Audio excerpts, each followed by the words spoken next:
All right, good day. Hope that you're doing well. So in this video, we're going to be starting off with your November physics paper, right, from the 2023. So we're going to be starting off with doing the first question, which is a multiple choice question. Now, this question paper, it will be broken down into different videos, or it will be broken down into multiple videos, right? So make sure that you stay tuned and you also watch the other videos with respect to other questions for this paper. Now, 1.1 says the maximum displacement of a particle from its equilibrium position is 1, period, B, amplitude, C, wavelength, and D, frequency. Now, remember, what is an equilibrium position? If I were to draw this as my set of x's, my equilibrium position, it is my x-axis. So basically, this would be my equilibrium position.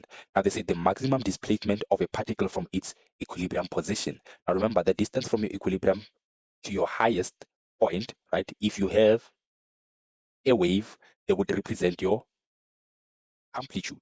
Right? So this would be B. Now, 1.2, it says if the velocity of the wave remains constant, right? So your speed, it would remain constant. The increases when the wavelength decreases. Now, let us look into the velocity formula, right? Remember, the formula to calculate the velocity of your wave, V is equals to frequency multiplied by your wavelength. Now, what is it that we have here on these questions here? Now, note that frequency, in accordance to this formula, is directly proportional to your velocity, meaning that if you increase your velocity, your frequency would also increase. So as a result, if the velocity of the wave remains constant, right? So the increases when the wavelength decreases. So now when the wavelength decreases, right? So now let's try to make this formula in terms of your wavelength. So to do so, we're gonna divide both sides by f. So as a result, your wavelength would be equals to v over your frequency. Now I want you to note something. The information is saying that the increases when the wavelength decreases. So meaning that if I decrease my wavelength, right, what would happen to the, let's start with the speed. What would happen to the speed? In accordance to this formula, wavelength is directly proportional to the speed, meaning that the speed would also decrease. What about your frequency? Your frequency would increase because why? In accordance to this formula, frequency it's inversely proportional to your wavelength. Now here they're telling us that would increases when the wavelength decreases, right? So now when your wavelength decreases, right, what would increase? Your frequency would increase, right? So the correct answer for this is to be your A. Now, which of the following sentences describes a vector? We need to choose the best description. Now, the food in a lunchbox contains 3,300 joules. Now, remember, joules is for energy, and your energy is a scalar. So automatically A, it won't apply. We're gonna eliminate that. The charge in the charge on the pith ball, it's negative 145 coulombs. All right. So this basically it represents the magnitude. Remember, charge is also a vector, by the way, but it has to have magnitude, size, and direction. Now, because here they didn't mention the direction, they only gave us the magnitude, right, which is the size. This would also be eliminated. Now, what about D? D, the container occupies 250 decimeter cube. Now, this is your volume. Your volume is a scalar. So as a result, E won't also apply. But C, they're telling us that electric field is, or rather, 120 newtons per coulombs north. Now, can you see that here they've given us the size as 120 and they've given us the direction as north? We would choose as an answer.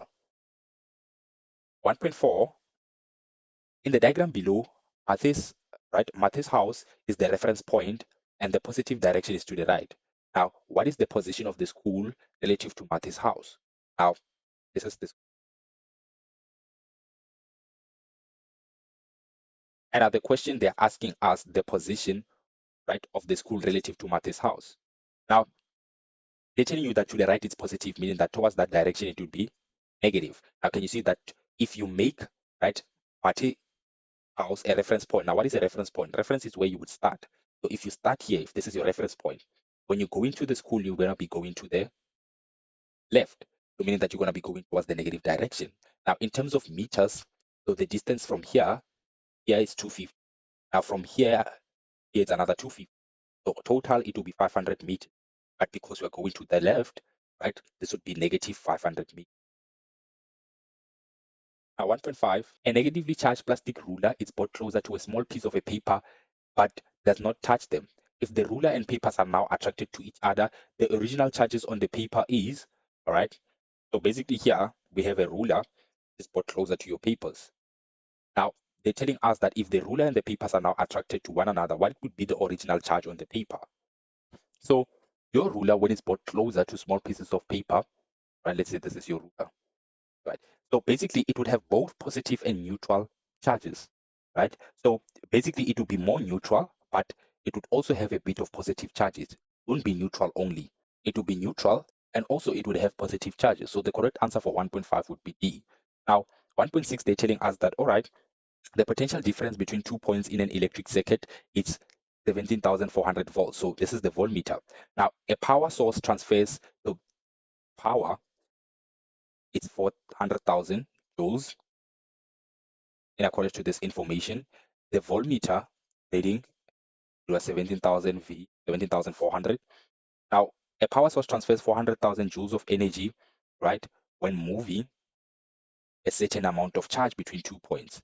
What is the amount of charge that is moved in these points? So we want to calculate charge. So we're going to make use of a formula under our electric circuits formula, which has power, voltage, as well as your charge, which is Q. Now, and the correct formula that you're going to use, which is there at the back of your question paper, B, it is equals to W over Q. Now, what is W? W stands for your power. B, voltage. Q, charge. So here, what is it that you're trying to calculate? Your charge, right? So basically, to calculate your Q, your voltage, how much it is. So my voltage is 17,400. My power, it's 400,000, all divided by Q. Now to solve for Q, I'm going to start by multiplying both sides by Q so that I can remove it as a denominator. So this side I would have Q multiplied by 17,400. It is equal to 400,000. And now find my Q. I need to divide both sides by 17,400 so that these two cancel out. And my charge would be equal to 400,000 divided by 17,400 is equal to 229,89, rounding off to 2 bases, coulombs. So yeah, this would be B. Now, lastly, an object of mass m is dropped from the top of the building and it strikes the ground with a kinetic energy of E. Another object, so this is my object. Let's say this is our building. Now, if this is dropped, the mass, I am told that, okay, it's equals to m. If it's dropped, it would hit the ground in accordance to this at a kinetic energy of E. So I'm going to say E is my energy, joules, right? So EK, let me just say it's equals to E when it hits the ground. Now, they say, okay, another object of mass 2m, so it's twice the mass of this. So let me draw a bigger circle. Now, this mass is 2m. It's dropped from the same height and it strikes the ground. Its kinetic energy would be equals to, so this would hit the ground. Now, what is the formula of your kinetic energy? 1 over 2, it is equals to mv squared. Now, remember, so this is your EK. Now, when you increase your mass, what would happen to your kinetic energy? In accordance to this formula, your mass is directly proportional because it's multiplying. It will be directly proportional to your kinetic energy, meaning that if you increase your mass or if you multiply your mass by 2, your kinetic energy would also be multiplied by 2. If you divide your mass by 2, your kinetic energy would also be divided by 2. So same applies with your velocity. It's directly proportional to your kinetic energy. So here what happened is that our mass was doubled. So our mass was multiplied by 2. And as a result, your kinetic energy would also be multiplied by 2, right? So as a result, your kinetic energy, remember, for the first scenario, it was equals to E, meaning that for the blue ball, it would be equals to 2E, right? And this would be your D.